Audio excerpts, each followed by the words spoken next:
शाहपुर में आतंक का राज खत्म, बीडीपी सचिव गिरफ्तार।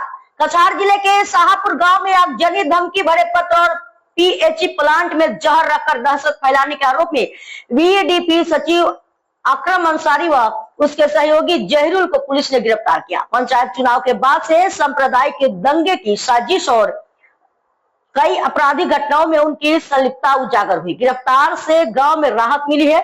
हालांकि ग्रामीणों ने दोषियों को कड़ी सजा देने की मांग की है। আমি এই গ্রুপের মেম্বার। যখনই ইলেকশন পঞ্চায়েত ইলেকশন শেষ হওয়ার পরের দিনে ইব্রাহিম আহমেদের ঘরে আগুন লাগছে। সকালে সকালে আমরা খবর পেয়ে আইছি। আওয়ার পরে দেখলাম আমরা অনেকেই ভাবছি যে এটা হয়তো কারেন্টের শর্ট হয়ে কোনো আগুন লাগছে। তারপরে প্রশাসনও আইছে, দেখা যায় পরের দিন আবার আগুন লেগেছে। আগুনটা লাগে 11টা, 10:30 11টার মধ্যেই রাত্রে। তো পাবলিক কিনার থেকে দৌড়িয়ে আইয়া আগুনগুলা নিবানি হয়। কিন্তু পরের দিন যেন আগুন লাগছে, বিছাড়ার বাইক, মেশিন ঘর সব কিছু জ্বলিয়া তালা মারিয়া, একটা তালা বড় তালা মারিয়া আগুনটা লাগাইছে। কিন্তু ঘরটা ভাঙার কোনো সিস্টেমও নাই।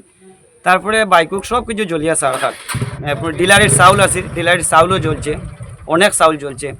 তারপরে আমরা আমার জেলা পরিষদের কাছে গেছি, নৃপেন্দ্রচন্দ্র দাস মহাশয়, এরপরে আমরা মনোজিৎ সেন মহাশয়, উনিও আসলা। তারপরে আমরা একটা মিটিং করি, একটা নাগরিক সভা করছি। সভা করিয়া আমরা প্রশাসনের মাননীয় এসপি মহোদয়ের কাছেও গেছি আমরা।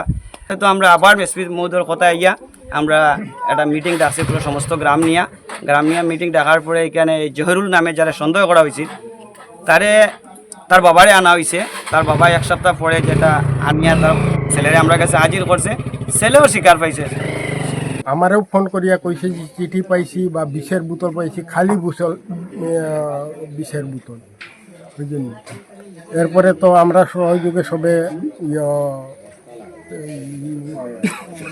জেলা পরিষদের সঙ্গে নিয়ে আমরা যা এসপি স্যারের কাছে গেলাম, যা আপনারা আমার আহমেদ ইব্রাহিম চাচাই কইয়া দিচ্ছেন সব কিছু ঘটনা। এরপরে যা ঘটছে, পাঠশালা স্কুল একটা আছে, এমই স্কুল আছে, তার এই দুই স্কুল মিলিয়ে সম্ভবত 400 ছাত্র হবে, যেটা সম্পূর্ণ জল সেই পিএইচি থেকে আসে।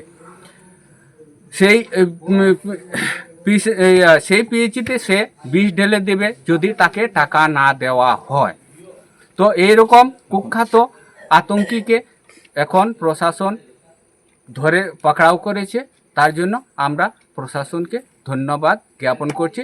আর সঙ্গে বলছি যে এইরকম আতঙ্কিকে যে খুব শাস্তি দেওয়া হয়, তার জন্য আমরা প্রশাসনকে